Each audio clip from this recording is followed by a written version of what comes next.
My son forgot to hang up, and I heard him tell his wife, "She won't be around much longer anyway." 2 weeks later, chaos. Have you ever looked around your own home and realized you were no longer welcome there? Not because of strangers, but because of your own blood. The blanket your husband once wrapped around your shoulders, replaced with silence. The kitchen you cooked in for decades, taken over. Your name, signed onto papers you never read. They said they came home to spend time with me, but what they really wanted was everything I had. I wasn't supposed to hear that phone call, but I did. Every single word. And that's when something shifted. This is not a story about revenge. It's about remembering who you are when everyone else wants you to forget. If you've ever felt invisible in your own family, stay with me. Subscribe if you believe no elder should be silenced in their own home. My name is Ellie Bishop. I'm 72 years old, a widow, and a retired librarian from Cedar Brook, Vermont. I've spent most of my life making sure others were cared for. My students, my neighbors, my son. I never asked for much. Just a little kindness. A little space to grow old quietly. But a few weeks ago, my son came back home. And slowly, without a single argument or slammed door, I started to vanish from my own life.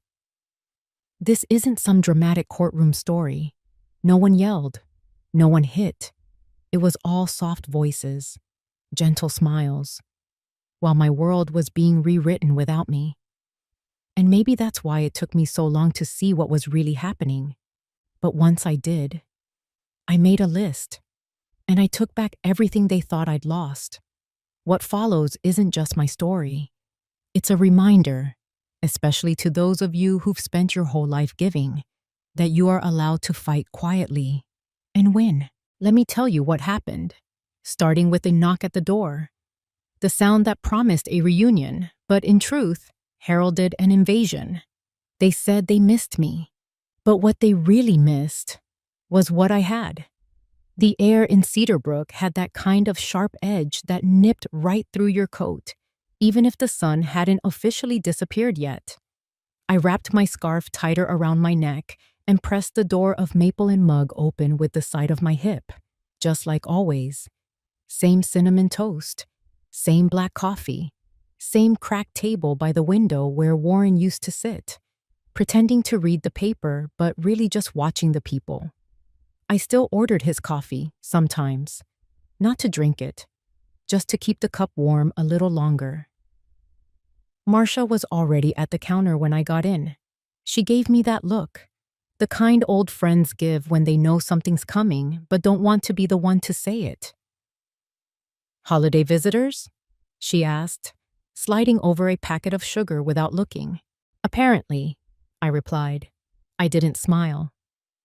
"Greg says they'll be here sometime this week," which, I suppose, includes today. "Bless your heart," she murmured, stirring her tea. "You sure you're up for all that?" I folded the edge of my napkin into a triangle. "Not really, but they said they missed me." Marcia raised an eyebrow. "Or what you have?" She didn't mean it unkindly. She never did. Back home, the air inside was a little stale, the way it always got when I didn't open windows for a few days. I straightened the pillows in the guest room and laid out fresh towels. My knees ached more than usual when I bent to pick up Warren's old slipper that had been stuck under the bed since who knows when. It was strange. The things you forget until someone else's feet are expected to walk through the room. I hadn't seen Greg in nearly a year. Last winter, he mailed a birthday card. Just a card. No call, no Chloe on the line, no mention of the snowstorm I told him about in my last letter. Just, "Love, Greg." Nothing else. Chloe's name wasn't even scribbled in crayon like she used to. I told myself he was busy. I always did. They arrived around 3 o'clock in the afternoon.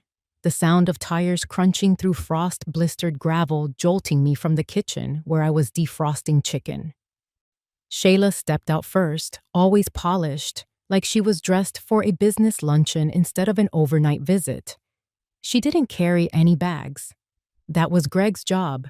Or mine.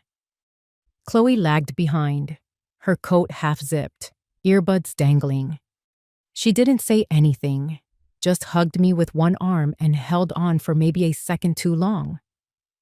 I noticed the way she glanced at the photo wall near the stairwell. Her baby picture still hung beside the one of Warren fishing in Lake Champlain. She looked at it like she wasn't sure it belonged to her. Dinner was quiet, except for Shayla asking if the chicken had gluten. She said it like I should know, like I'd been keeping up with whatever new list of things she couldn't eat this week. "You know, Ellie," she said, mid-bite, "this house has so much potential. With a little updating, it could sell for quite a bit." I looked at her over the rim of my mug. "I'm not planning to sell." "Of course not," she smiled, brushing imaginary crumbs from her napkin. "I just meant, eventually. Planning smart." Greg chewed with his eyes on the table. Chloe pushed peas around her plate and didn't say a word. Later, while I washed the dishes, Shayla offered to help by reorganizing my medicine cabinet. "You're on so many pills," she said, voice syrupy. "You know, it's easy for older folks to forget dosages. We'll just make sure everything's in order." I said nothing, but I heard the clink of glass bottles, heard her hum under her breath like she was fixing a puzzle she'd rather not be touching. When I finally went up for the night, I paused outside their door. Greg's voice was low, not angry, just pressed. Flat. Shayla's replies were even softer, like sugar melting into tea. I couldn't make out the words, but I didn't need to. There was something about the tone, something final, like decisions had already been made, and I was the last to know.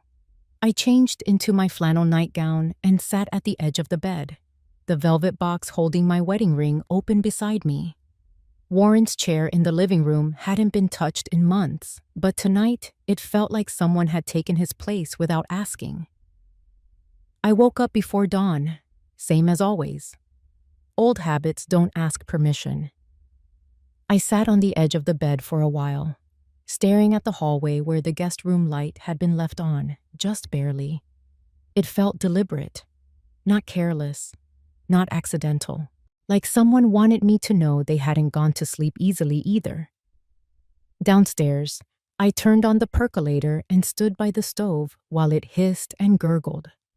The warmth of the mug against my palm was the first comfort I'd felt since they arrived. By 6:30, I was already at Maple and Mug, back in my usual seat.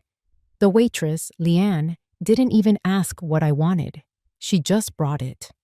That's the thing about a place like Cedarbrook. If you come long enough, the town memorizes you, even if your family doesn't. Marcia slid into the seat across from me halfway through my toast. "How's the homecoming?" she asked it, eyebrows raised but voice gentle. "They're not staying long," I said, keeping my tone flat. "Still," she sipped her tea. "Even a short storm can knock out power." I didn't say anything, but the sentence sat with me, heavy. When I got home, the living room smelled faintly like Shayla's perfume. Something floral and too clean, like soap that didn't belong. Greg was in the kitchen, fiddling with the coffee machine he'd never liked. He looked up when I came in, but didn't smile. "Hey," he said. "We were thinking of taking Chloe to see the fall foliage up by Baxter Ridge later. You want to come?" It wasn't really a question. "I've seen leaves," I said. "You go." He nodded once, then went back to reading something on his phone. Probably work emails or Zillow. I folded laundry in the den while they were gone. Chloe had left her scarf behind, so I hung it by the door. I found an old mitten of hers tucked in the couch cushions, probably from the last visit. Funny how kids leave traces behind without meaning to, like breadcrumbs they forget to follow back. That evening, Shayla suggested they order takeout instead of eating another one of Mom's chicken things. She laughed when she said it, but it didn't feel like a joke. Greg chimed in with some excuse about wanting to give me a break, and I nodded like that made sense. I sat at the table with my own bowl of soup while they unwrapped paper cartons on the couch. Chloe sat cross-legged on the rug, quietly flipping through one of my old photo albums. She paused at a page with a picture of Greg, maybe age 7, holding a fish almost bigger than he was. Warren had his arm around him, grinning like he'd won the lottery. Chloe looked up and met my eyes, not saying anything. Then she turned the page. After dinner, Greg stood in the kitchen, holding something folded in half. "Just something for peace of mind, Mom," he said. "It's totally standard. Power of attorney stuff. You don't have to do anything now. Just look it over." He placed it gently on the counter, like he thought handling it softly might make it easier to swallow. I looked down at the paper, then back at him. "I'm still in control of my own decisions," I said. "Of course," he replied quickly. "This is just in case, for the future." But the way he said future sounded a lot like soon. They went up to bed not long after that. I stood in the kitchen for a long time, staring at that paper. I didn't touch it. Not yet. Instead, I went upstairs and sat in the dark, listening again. No whispering tonight. No voices at all. Chloe knocked softly before entering. She came to my side of the bed and handed me something. An old Polaroid of Warren and me at our anniversary party. I hadn't seen that picture in years. "You looked happy," she whispered. I didn't respond. I just looked at the image until she slipped out again. When I turned back to the bedside table, the document was there. I didn't hear anyone come in, but it had been moved. Closer. The next morning, I opened the kitchen cabinet and saw that my pill bottles had been rearranged. Not just moved, relabeled. Shayla's handwriting was on small white stickers. Morning, evening, as needed. The labels were neat, slanted to the right. Efficient, sterile. I stood there for a long moment, not touching anything. Then I took the stickers off one by one and dropped them in the trash. The scent of lemon cleaner lingered near the sink. She'd scrubbed the counters, even wiped down the microwave, the one Greg had given me 3 Christmases ago and hadn't asked about since. I noticed the framed picture of Warren and me had been shifted an inch to the left, just off-center. Later that afternoon, I walked downtown for some air. The wind was sharp, biting through my jacket. A few neighbors waved from across the street. At the post office, Linda mentioned the Thanksgiving food drive, and I signed up to bring pies. Something to keep my hands busy. When I returned, Chloe was curled up in Warren's old armchair, flipping through the pages of Charlotte's Web. The spine had almost given out. One of the many books Greg never brought back to the library on time when he was little. She looked up when I came in. "You used to read this to Dad?" "Every fall," I said, until he said he was too old for it. She smiled but didn't speak again, just held the book against her chest like it meant something. After dinner, Greg poured himself a glass of my wine. He didn't ask, just uncorked it, sipped, and leaned on the counter like he owned the house. Shayla was upstairs doing something important on her laptop, which probably meant deleting search history or setting up online accounts with my name on them. Greg cleared his throat. "Did you get a chance to look at the paperwork?" "I saw it." He hesitated. "Look, Mom, we're just trying to help. With everything going on, it just makes sense." "With what going on?" He blinked. "Well, getting older. You've had some moments." "What moments?" "I mean, Last winter you said the heater wasn't working and it turned out you hadn't flipped the breaker. Yeah? One time. I'm just saying. We're thinking ahead. Chloe loves you. We all do. We just want to make sure you're protected. Is that what this is? I asked, my voice lower than I meant. He sighed. Why are you being so difficult? I didn't answer. I went upstairs. In the quiet of my bedroom, I sat by the dresser and opened the velvet box. The wedding band still shone, though the edges were duller now. I placed it on my finger, just for a moment. I sat there like that for a long while. Then I took the pen from the drawer. I didn't sign it. Not yet. But my hand hovered over the pen longer than it should have. The unspoken threat of that document lingered in the quiet of my home, a shadow stretching over every room. I didn't sign it that night. But the fight had already begun, though I hadn't yet realized its true nature. Because what started as a visit soon transformed into a takeover. They moved in like guests, but within days, I became the guest. It started subtle, just little shifts. The cinnamon oil diffuser I always kept on the hallway shelf disappeared overnight. In its place, a vanilla bean candle burned low and slow, its scent clinging to every corner of the house. My house. I stood there staring at it, the wax pooling like it owned the place.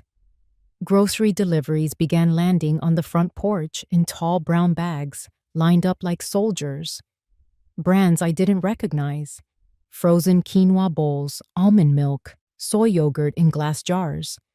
No sign of the rye bread I liked, or the canned soup I kept on the bottom shelf. My own pantry had been reorganized top to bottom. I reached for a can of diced tomatoes and instead found a box of something called hemp protein granules. Just trying to help simplify, Mom, Shayla had said one afternoon, opening the fridge and tossing out a nearly full jar of grape jelly. Too much sugar. And did you know that brand uses dyes? I didn't answer. I never liked confrontation. I just made note of it in my head and added grape jelly to the list of things I no longer had a say over. By midweek, Chloe's routine had shifted too. She used to watch cartoons on the living room rug, her chin tucked into her palms. Now she sat in the guest room, my old sewing room, squinting into her laptop screen, nodding along to a woman I'd never seen before. Shayla called it an enrichment program, run by a friend she trusted. I didn't object, but I missed the quiet noise Chloe used to bring to the house. I began noticing things disappearing. My worn books, the ones with creased spines and notes in the margins, had been boxed up and stacked in the hallway closet. A sticky note read, "Old stuff, donate." I peeled it off and stuck it in my pocket. That night, I found a few of my framed photos tucked behind the coat rack. One of them was of Greg when he was 12, standing beside Warren at the 4th of July parade. I held it a long time, then put it back where it belonged, on the hallway table, near the lamp with the yellowed shade. Greg, for his part, stayed distracted. He was always just finishing a call or sending a quick email. His voice echoed through the house in a half murmur, something about client meetings, projections, contract renewals. He still called me Mom, but there was a practiced flatness to it, like he was performing a part. When I tried to ask him about the pantry, he smiled vaguely and said, "Shayla's just trying to help. You always say you're overwhelmed around the holidays." I don't remember saying that, but I let it go. Then one morning, I noticed my pills had changed. The small amber bottles with white caps were gone. In their place stood a sleek plastic organizer, each compartment color-coded, labeled with the day and time. Monday a.m., Tuesday p.m. I opened one and found a capsule I didn't recognize, blue on one end, white on the other. "Shayla ordered your refills through her pharmacy app," Greg explained over coffee, not looking up from his phone. She said it's more efficient. I told him I'd like to call my doctor, just to confirm. When I went to find my phone, the battery was dead. I reached for the charger in my bedroom drawer. It was missing. That was the moment I felt something shift inside me. Quietly, but sharply, I put on my coat and walked to the Maple and Mug Cafe. Marcia was there, sitting in her usual booth with the crossword. She looked up when I slid into the seat across from her. "Well, there's a face I haven't seen all week," she said gently. "Everything all right?" I nodded too quickly. Just needed some air. Marcia looked at me for a moment longer, then sipped her tea. "It's hard," she said, "when the house doesn't feel like yours anymore." I didn't say anything, but the words hung there, just heavy enough. The walk home felt colder. Leaves gathered in the corners of the sidewalk, and the light had that early November sharpness, bright but brittle. I passed by my neighbor Harold's yard. His grandkids had tied orange and brown streamers to his porch for Thanksgiving. I wondered if Chloe would even remember we used to bake pumpkin bread the week before the holiday. She hadn't asked. Back inside, I sat on the edge of my bed and opened the drawer where I kept my journal, the one I hadn't touched in over a year. I turned to a blank page and wrote the title in slow, careful strokes, "Things They've Taken." Then I listed the first three. 1. My cinnamon oil. 2. My grape jelly. 3. My books. I closed the journal and placed it under my pillow. That night, I made mashed potatoes from scratch. The kind with lumps and butter, not the whipped ones Shayla favored. I even sprinkled in a little paprika, like Warren used to do. I served them in my chipped blue bowl, the one that had a crack down the side from a Thanksgiving 15 years ago. I placed it on the table with quiet defiance. Shayla gave it a look. Not disgust exactly, just a pause, like someone noticing a dish out of place at a formal dinner. "We have that ceramic set I ordered," she said, turning to Greg. "Might be safer for hot foods." I didn't reply, just sat down and served myself first. Chloe spooned out a small helping and whispered, "It smells like Papa's." That made me smile, briefly. After dinner, as Greg scrolled through something on his phone, Shayla pulled a zippered pouch from her tote bag. "Here," she said, placing it in front of me. "This will make it easier to keep things straight." Inside was a bright plastic pill organizer, the same kind I'd seen on late-night commercials. "Color-coded and foolproof," she added. "I've been managing just fine," I said softly, touching the edge of the pouch.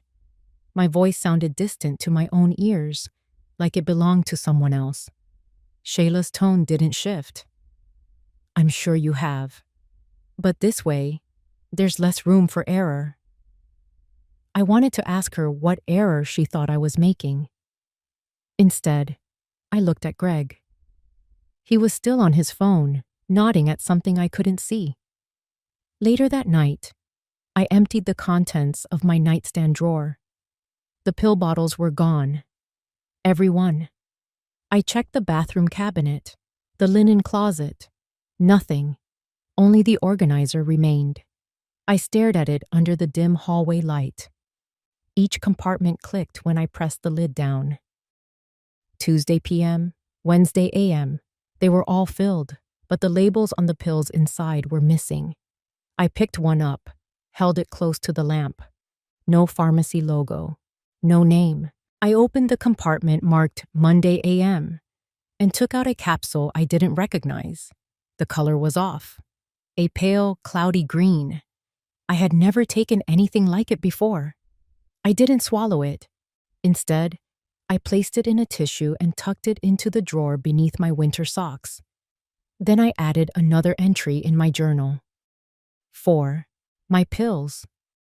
The next morning, I walked out to the mailbox just after sunrise. The frost was thick across the grass, and my slippers soaked through almost instantly.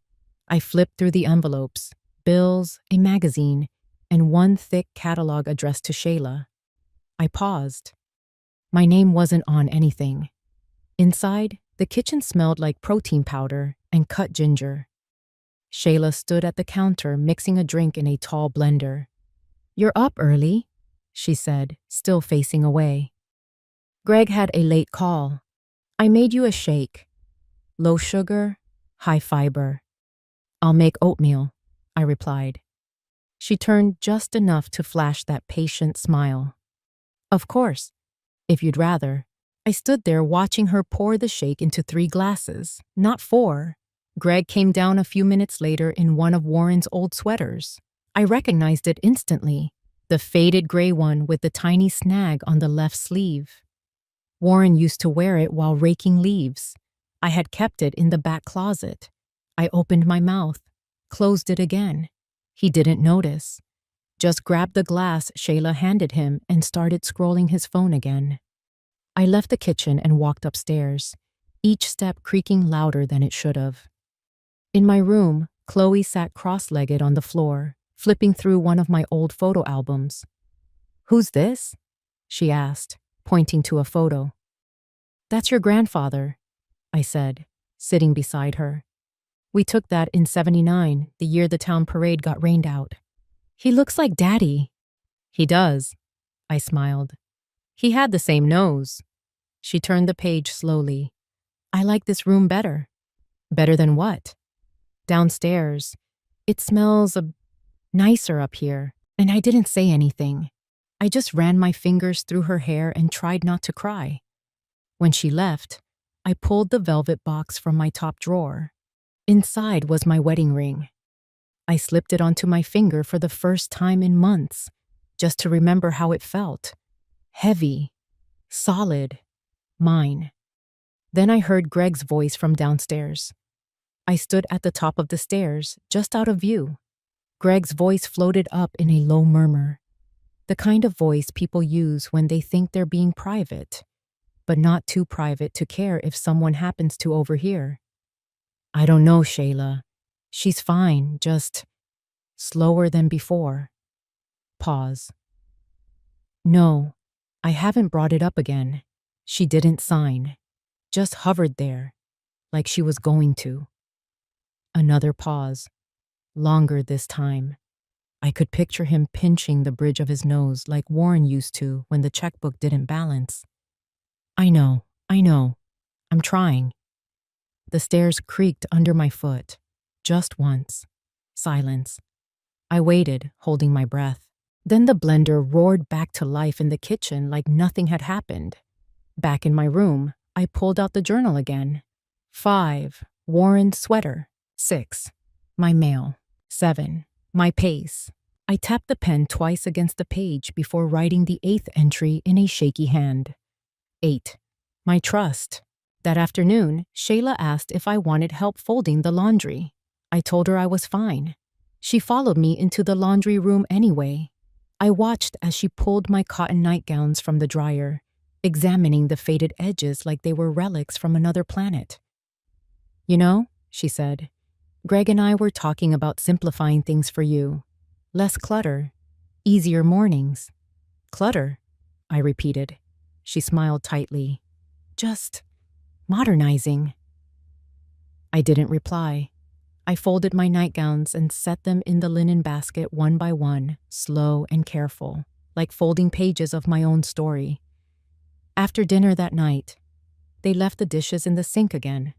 I stood at the counter and rinsed each plate under hot water. Not because I wanted to, because I needed to. I needed something that hadn't been taken yet. My rhythm, my routine. I looked at the dish towel draped on the oven handle. It had a stitched sunflower in the corner, half faded. Chloe had made it in school 3 years ago. Her teacher had mailed it to me. Back then, Greg didn't even mention it on the phone. The sound of a drawer slamming upstairs made me jump. I dried my hands and went to the hallway. Their bedroom door was closed, light slipping out from underneath. I didn't listen this time. I didn't need to. Instead, I walked to the linen closet. Top shelf, behind the extra towels, was my fireproof box. birth certificates, Warren's discharge papers, and my original prescription list from Dr. Lyman. I opened the box. The documents were untouched, but the list, handwritten, double-checked every year, was missing. I didn't panic. I just stood there and let the quiet settle around me like a blanket too thin to warm. Later, when the house had gone still, I turned on my bedside lamp and opened the pill organizer Shayla gave me. The compartments clicked in that same cheerful way, color-coded and innocent. I opened Tuesday morning, white pill, oval, no markings. I opened Wednesday, round, pale pink, nothing familiar. Then Monday, I picked up a cloudy green capsule I hadn't seen before, turned it in my palm. I opened the organizer that night and didn't recognize the name on the first pill. I wasn't supposed to hear it, but I did. Every word. That afternoon, the sky had turned the color of old pewter. It was one of those days where the cold had a quiet edge, slipping under door frames and settling in your joints. I stayed in, sitting in my corner armchair, the one with the faded armrest where Warren used to rest his coffee. My cross-stitch was slow work, but it kept my fingers from going stiff. Greg and Shayla had left for groceries, though I hadn't asked for anything. They didn't either. I was stitching the edge of a cardinal's wing when the house phone rang. The landline, not my cell. I hadn't heard it all week. Greg had insisted on using his mobile for efficiency. I answered out of habit. "Hello?" Silence. Then a startled, "Oh, sorry. Is Greg there?" The voice was clipped, male, professional. "One moment," I said. I walked to Greg's office upstairs, the room that used to be Chloe's when she was smaller, back when they visited for more than just appearances. Greg was sitting at the desk, earphones in, speaking into his cell. He didn't notice me. I tapped the door twice and held up the landline receiver. He gestured for me to hand it to him. I passed it over. He didn't say thank you. I went back downstairs, the cardinal's wing waiting in its half-finished flutter. A breeze stirred the edge of the curtain. I adjusted it and returned to my chair. 20 minutes passed. Then 30. They were still gone. The house was still, except for the faint tick of the kitchen clock and the steady thump of the dryer. Then something odd. A small, repetitive clicking sound, low and tinny, like someone adjusting their seatbelt on the other end of a phone line. I turned toward the kitchen, where the house phone still sat in its cradle. No blinking red light. I walked over and picked up the receiver, not knowing why. And there it was, his voice. "So she hasn't asked questions?" Pause. "She won't. She's always been like this, passive. She trusts people." Another pause, and then Shayla's voice, closer, clearer. "That's what we're counting on. The papers are in. One signature, and we'll move forward. Serenity Oaks will accept her next week." Greg exhaled, almost like a laugh. "She won't be around much longer anyway." Something hollow opened in my chest. The floor under me didn't move. Nothing in the house did. But something had shifted. I didn't breathe. "She looked at the papers," Shayla continued. "I could see it in her face. She's starting to get suspicious." "I'll talk to her again," Greg said. "Tonight. If she hasn't signed by Friday, we'll just say it's a temporary arrangement. Short-term care." There was some rustling, then a muffled sound like a car door closing. I dropped the receiver, not because I was afraid, not because I was overwhelmed, because my hands were trembling, but not from weakness, from anger. I stood there for a while, the sound of my own breath louder than anything else. The floor felt cold beneath my socks. Somewhere outside, the wind rattled the mailbox lid, but I didn't move. They hadn't meant for me to hear that. It wasn't a mistake. It was a revelation. I wasn't their mother anymore. I was a task, a burden, something to Finalize. I walked back into the living room. The stitching sat untouched on the armrest. The cardinal looked frozen in mid-flight, like it too had been caught off guard. I sat.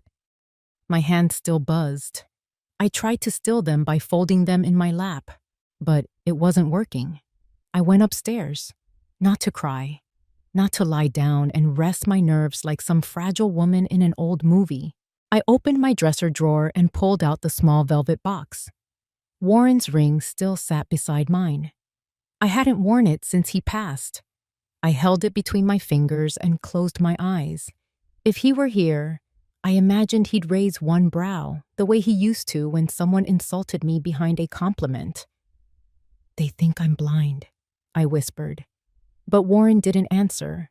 I got up, went to the closet. Behind a row of cardigans and outdated holiday sweaters, tucked behind a stack of old library books I never returned, was the lockbox. I kept it more out of habit than purpose. The key was taped behind my jewelry stand, where no one but me would look. It slid in easily. The latch opened with a pop. Inside, my birth certificate, Warren's discharge papers from the service, the deed to the house, a second phone. Not a smartphone, just a prepaid flip phone I'd bought after my neighbor Dot had hers stolen and never replaced. It had 1 bar of battery left. I plugged it in, sat down, waited. That night, when they returned from the grocery run, I was in the kitchen, pretending to read a recipe I'd already memorized decades ago. A pie I no longer had the hands to make. Greg glanced at me, said nothing. Shayla put away almond flour, oat milk, and a dozen items I hadn't asked for. My fridge looked like a stranger's now. "Everything okay, Mom?" Greg asked Isidon, too casually. I smiled. "Of course." He nodded and disappeared into the guest room. Shayla stayed, folding dish towels as if she lived here. "Your energy's low," she said, not even looking up. "You should try these magnesium drops I ordered. Helps with sleep." I thanked her just to watch her nod like she'd fixed something. Later, I walked into the hallway. The door to the guest room was open just a crack. Inside, their luggage was now unpacked. Greg's shoes lined the closet. Shayla's toiletries filled the bathroom counter. I walked past the mirror and didn't recognize myself for a second. It wasn't just age. It was the way my face held itself now, too still. Back in my room, I sat on the bed and opened my old journal. I hadn't touched it in years. The page was yellowed, but the pen still worked. I wrote, "Things they've taken." Under it, I listed the cinnamon oil, the radio, my books, the quiet, my name. I noticed Greg called me Ma now. Not Mom, just Ma, distant, flat. Then I added my trust and circled it. I closed the book. In the drawer, I found an old business card. Raymond Hargrove, elder law attorney. He'd spoken at the library years ago. I kept his card because he'd been kind, not because I thought I'd need it, but maybe I did now. I sat with the phone in my hand. Just sat. The hallway was dark, except for the small amber glow of the nightlight I'd started leaving on again. Like I used to when Greg was a boy, afraid of monsters. Now, the monster was real, and it was in the guest room. The next morning, I waited until they both left again. Shayla had a quick errand, and Greg tagged along with the excuse of needing more printer paper. I watched them drive away from the front window, holding my coffee cup without drinking a drop. Once the taillights disappeared, I moved quickly. I went to the kitchen. The pill organizer Shayla had given me sat right where she left it, on the counter, color-coded and lined up like candy. I opened each day's compartment, one by one, emptying them onto a paper towel. Then I took my own bottles out of the trash, wiped them off, and placed them back in the cabinet where they'd always been. Then I walked to the den and unplugged the landline from the wall. No more accidental eavesdropping for them. After that, I went upstairs, locked the door to my bedroom, and picked up the prepaid phone. I called the number on the business card. It rang 4 times before someone answered. "Hargrove Law," a young voice said. "This is Ellie Bishop," I replied. "I need to speak with Raymond." A pause. "May I ask what it's regarding?" "Estate security," I said, keeping my voice even. "And family interference." Another pause. "I'll connect you," she said, and then the line went quiet except for the soft rustle of hold music. When Raymond picked up, his voice hadn't changed. "Mrs. Bishop," he said warmly. "It's been a while." "It has," I said. "And I'm afraid I need your help." He didn't ask why. Not yet. Instead, he said, "Tell me everything, from the beginning." So I did. I left out no detail. Not the power of attorney form, not the call I overheard, not even the new pills, or how my pantry now smelled like gluten-free oats and lavender sachets. When I was done, Raymond let out a long breath. "You're smart to call," he said. "We can stop this." "Quietly," I said. He understood. "We'll need to move a few pieces into place." "I've already started," I said. "We agreed to meet later that week. In town, not at the house." When I hung up, I looked out the window again. The sky was gray, not raining, but the kind of air that made your bones ache before you even stepped outside. I went back to the kitchen and poured myself a fresh cup of coffee. Chloe walked in a few minutes later. Her eyes flicked to the phone in my hand before I tucked it into my cardigan pocket. "Hi, Grandma," she said. "Hi, sweetheart." She stood there awkwardly. Then, "Do you still have that book about the mouse who finds the mitten?" "Missy Mouse's Lost Mitten?" She nodded. "Can we read it tonight?" I smiled. "Of course we can." She turned to go, then stopped. "I like your room," she said quietly. "It smells like cinnamon." I didn't answer right away. "Thanks, baby." She left. I stood there a moment longer, then reached for my journal again. Under the list of things they've taken, I added a new line. "The illusion," and right below it, "The fire, because something had changed now. They thought I was drifting, weak, easy to move like a chess piece. But that call, those 10 seconds Greg forgot, flipped the board. I made a new list on a fresh page. Steps. Part 1. Meet Raymond. 2. Cancel power of attorney consideration. 3. Secure bank and property documents. 4. Watch every move. 5. Wait. I wasn't in a hurry. They had no idea I knew. That was my advantage. Later that evening, we had dinner. Shayla served some quinoa casserole I didn't touch. Greg scrolled through his phone while eating, barely looking up. Chloe played with the edge of her napkin. Shayla asked if I wanted to go over any health stuff after. I smiled. "I'm good." Greg looked at me, then down at his plate. No one spoke for a while. After dinner, they went back to their room. I washed the dishes slowly, hands in hot water, staring out the darkened window above the sink. That night, I didn't cry. I made a list. They thought I'd go quietly. But I've lived too long to leave without a voice. I sat at the kitchen table, staring out at the bare maple tree in the front yard. A dusting of frost clung to the grass, turning it silver under the early morning light. The hum of the refrigerator was louder than usual, maybe because everything else had fallen so quiet. Greg and Shayla were still asleep upstairs. Chloe, bless her, had curled up on the couch last night, asking me to read one of her bedtime books from years ago. She had outgrown it, of course, but I read anyway. Her little hand rested on my arm the entire time, like she needed the contact to keep grounded. I stirred a teaspoon of honey into my tea. No more cinnamon oil lingering in the air, not since Shayla started lighting those headache-inducing vanilla candles. I made a mental note to toss one in the trash later. On the surface, things hadn't changed much.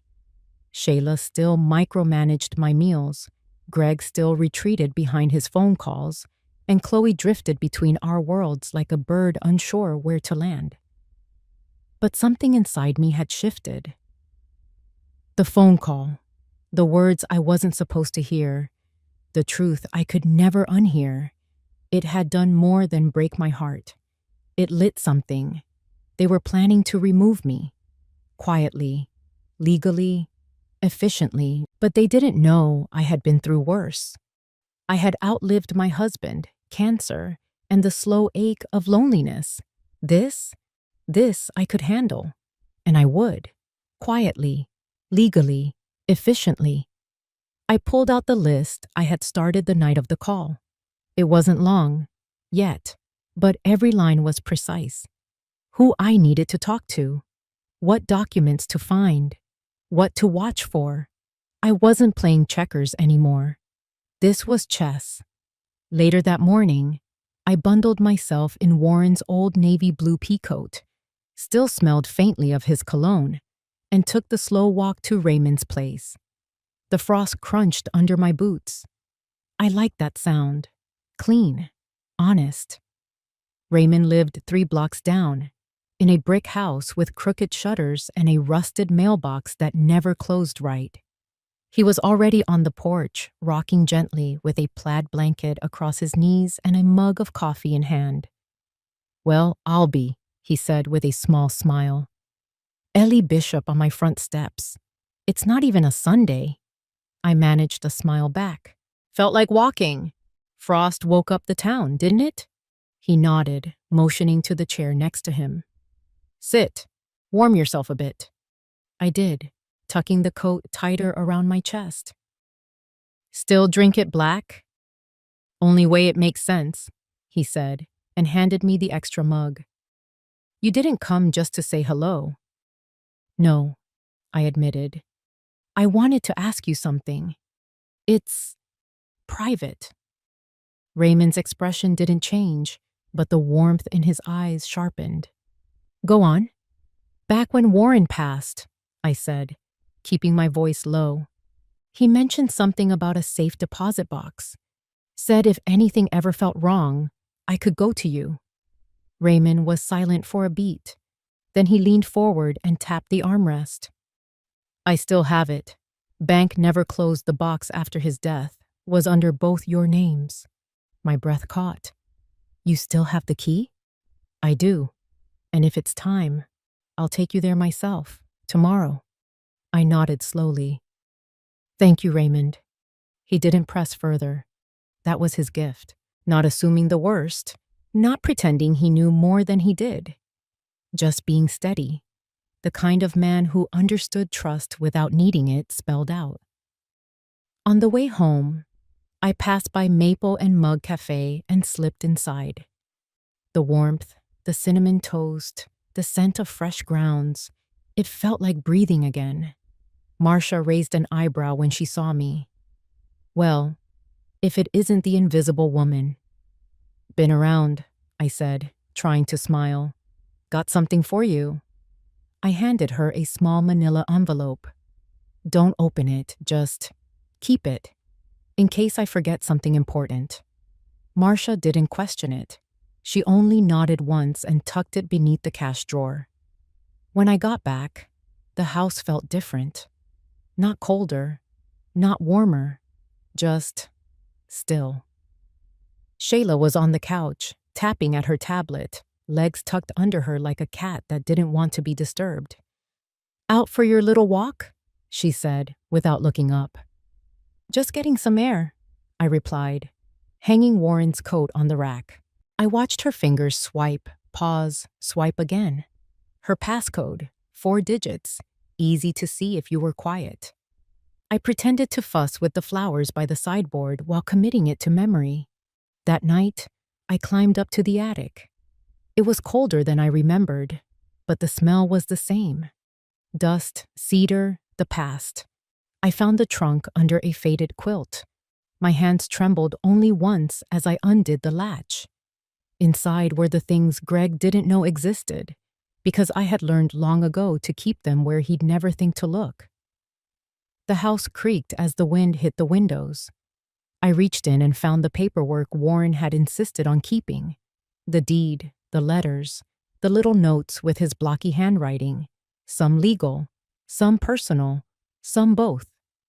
And then, beneath them all, a page so crisp it didn't belong in this sea of aging paper. One page changed everything, and they had no idea I still had it. It had been years since I walked that trail near the Dalesville Library, but the wooden bench beneath the old maple was still there. Raymond Hargrove was already waiting, wool coat zipped up, cap pulled low, his cane resting across his knees. He rose when he saw me, slower than before, but still carrying that quiet soldier's discipline. We exchanged no hug, just a firm, knowing nod. He spoke first. Warren used to drag me to this very bench every Sunday after church, made me sit through his lectures on FDR and the Red Sox. I smiled, but it didn't quite reach my eyes. "I need your memory today, not your baseball opinions." He chuckled, then leaned closer. "I figured. You only ever call me Raymond when it's serious." I told him about the safe deposit box Warren kept, how I'd forgotten all about it until now. He leaned back, eyes narrowing in thought. "Box 127, he muttered after a while. "Still under Warren's name, but he had you as a co-signer.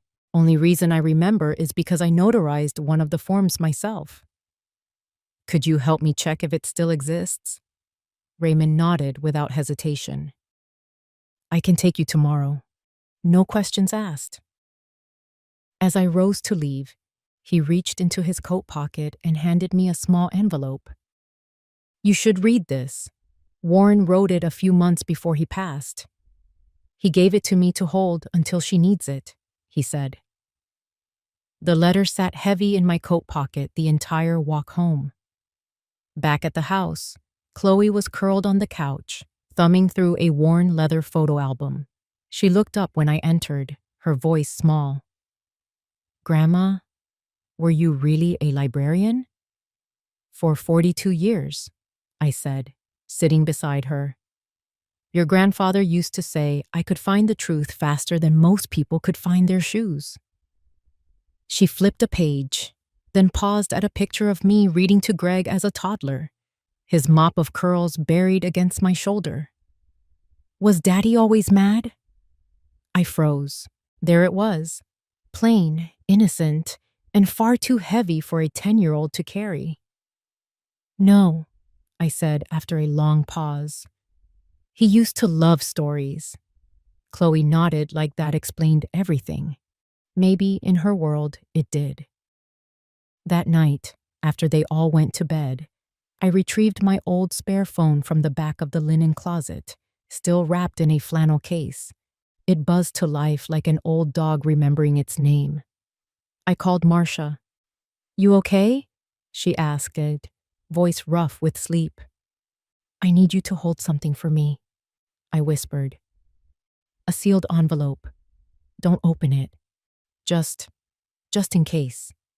She didn't ask why. "Come by tomorrow." In the early morning haze, I watched Shayla at the kitchen table, tapping on her tablet. She sipped her green smoothie, perfectly still in her spotless robe. I lingered by the counter, pretending to search for sugar, and glanced sideways. 4 swipes, then the code. 0457. Easy to remember. Greg's birthday, April 5th, 1977. I repeated it silently all the way back to my room, my breath steady, my fingers clenched. Later, I crept up into the attic, careful with the creaky steps. The trunk sat beneath an old quilt, its brass latch tarnished but unbroken.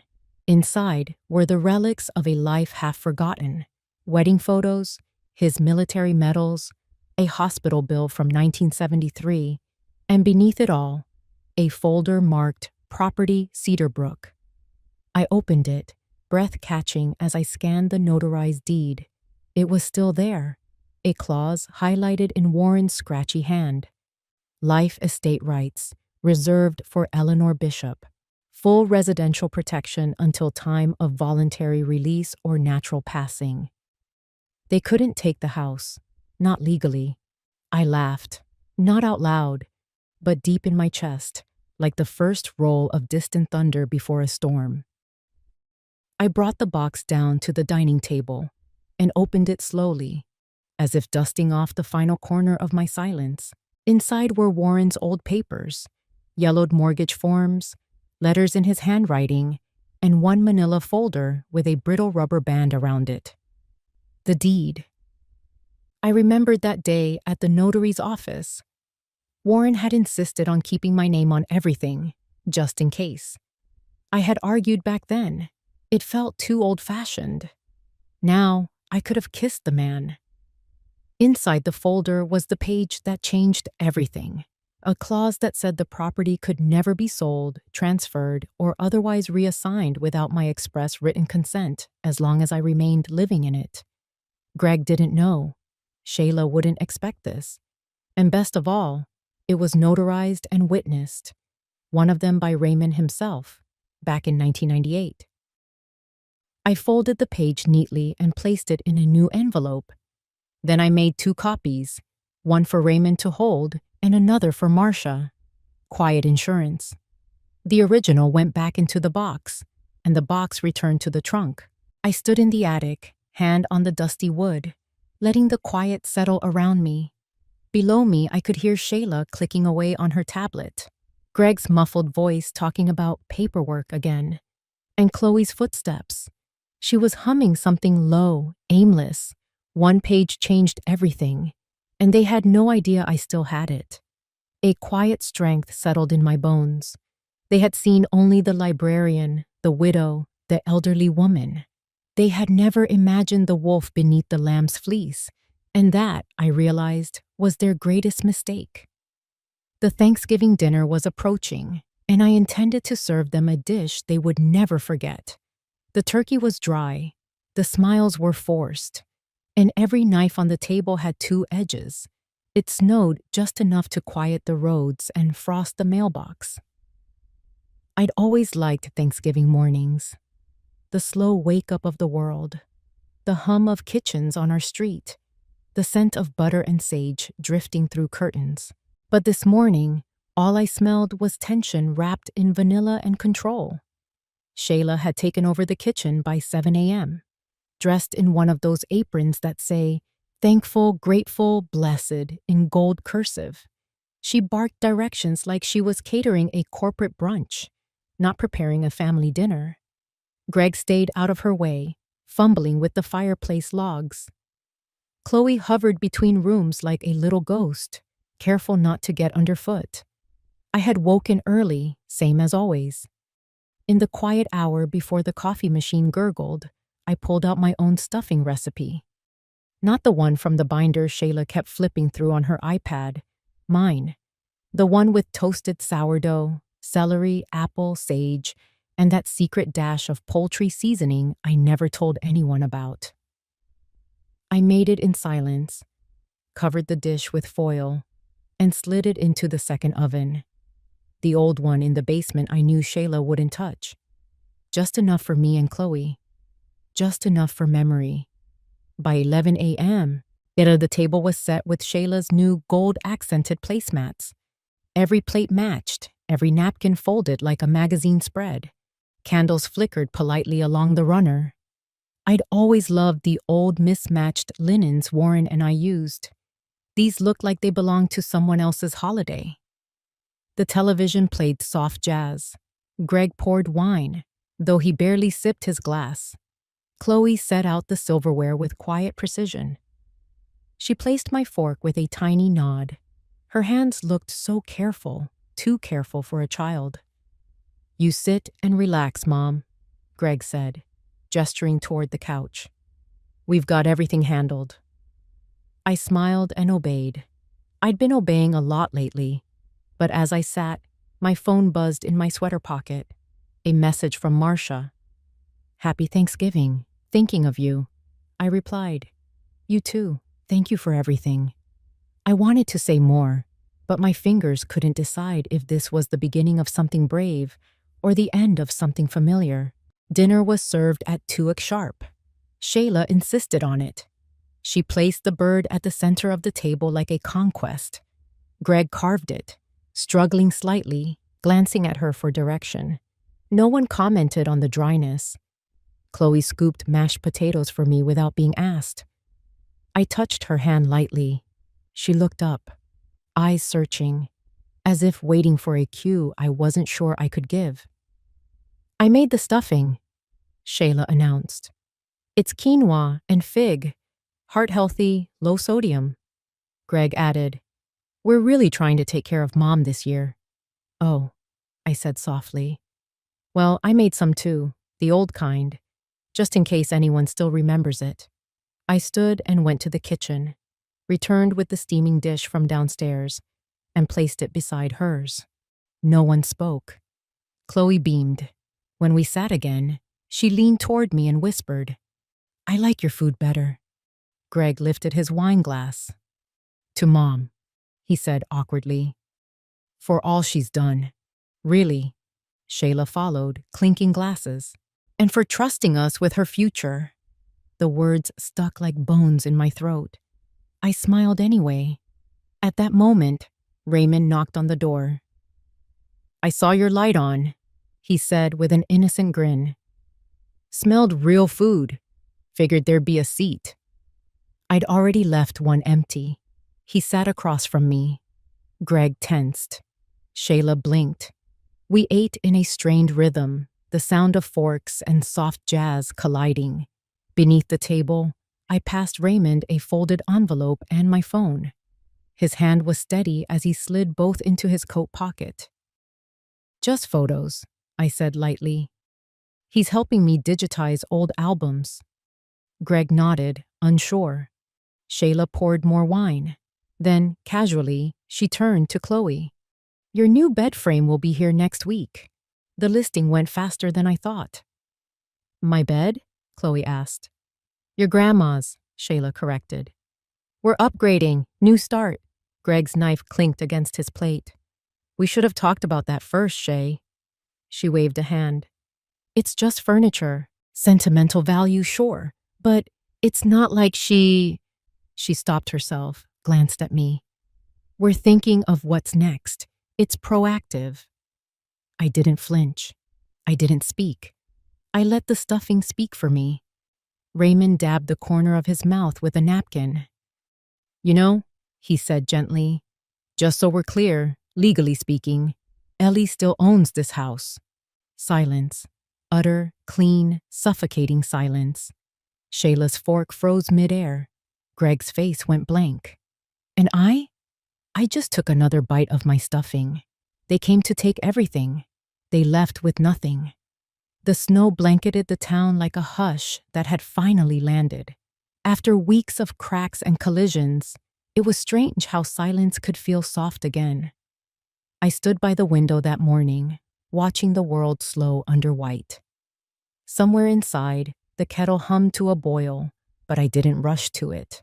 I had time now, time that was mine again. Greg and Shayla arrived just after 10. Not early enough to seem sincere, not late enough to be careless. Shayla's boots clacked sharp on the steps. Greg lingered behind her like a forgotten apology. I greeted them without warmth or grudge, just the kind of voice you use with people who once mattered more than they should have. Raymond sat quietly in the corner, phone in hand, already connected to my attorney. The speaker crackled. "Ms. Bishop is within full legal authority to manage her property and affairs without guardianship. All documents presented previously were unsolicited and have been voided." Greg's jaw tightened. "I'd like to go over a few things," I said. My voice didn't rise. It didn't need to. The pill switching, the calls to Serenity Oaks, the listings for furniture that didn't belong to you. And this. I held up the old deed, the one with Warren's signature and the clause that had never been updated. This house remains mine, entirely. There is no transfer of ownership. Shayla's eyes narrowed. We were just trying to help. No, I replied. You were trying to replace me before I was gone. Greg looked at the floor. I didn't shake. I didn't yell. I spoke each sentence like I was laying bricks beneath my own feet, building something steady again. You'll need to leave by tomorrow, I said simply. Shayla stood, arms crossed. You'll regret this. No, I said. But you might. Greg opened his mouth, closed it again. I didn't mean to. I know, I said. And that's the saddest part. Upstairs, Chloe was packing silently. When I stepped into the room, she turned and asked, Do I have to go? Her voice was quiet but firm. She wasn't crying. I crouched to meet her eyes. You don't have to choose anything today, but I want you to remember what's true. She nodded, and I placed a folded letter in her coat pocket. In case you forget. My son forgot to hang up, and I heard him tell his wife. She won't be around much longer anyway. 2 weeks later, chaos. Have you ever looked around your own home and realized you were no longer welcome there? Not because of strangers, but because of your own blood. The blanket your husband once wrapped around your shoulders? Replaced with silence. The kitchen you cooked in for decades? Taken over. Your name? Signed onto papers you never read. They said they came home to spend time with me, but what they really wanted was everything I had. I wasn't supposed to hear that phone call, but I did. Every single word. And that's when something shifted. This is not a story about revenge. It's about remembering who you are when everyone else wants you to forget. If you've ever felt invisible in your own family, stay with me. Subscribe if you believe no elder should be silenced in their own home. My name is Ellie Bishop. I'm 72 years old, a widow, and a retired librarian from Cedar Brook, Vermont. I've spent most of my life making sure others were cared for. My students, my neighbors, my son. I never asked for much. Just a little kindness. A little space to grow old quietly. But a few weeks ago, my son came back home. And slowly, without a single argument or slammed door, I started to vanish from my own life. This isn't some dramatic courtroom story. No one yelled. No one hit. It was all soft voices, gentle smiles, while my world was being rewritten without me. And maybe that's why it took me so long to see what was really happening. But once I did, I made a list, and I took back everything they thought I'd lost. What follows isn't just my story. It's a reminder, especially to those of you who've spent your whole life giving, that you are allowed to fight quietly and win. Let me tell you what happened, starting with a knock at the door. The sound that promised a reunion, but in truth, Harold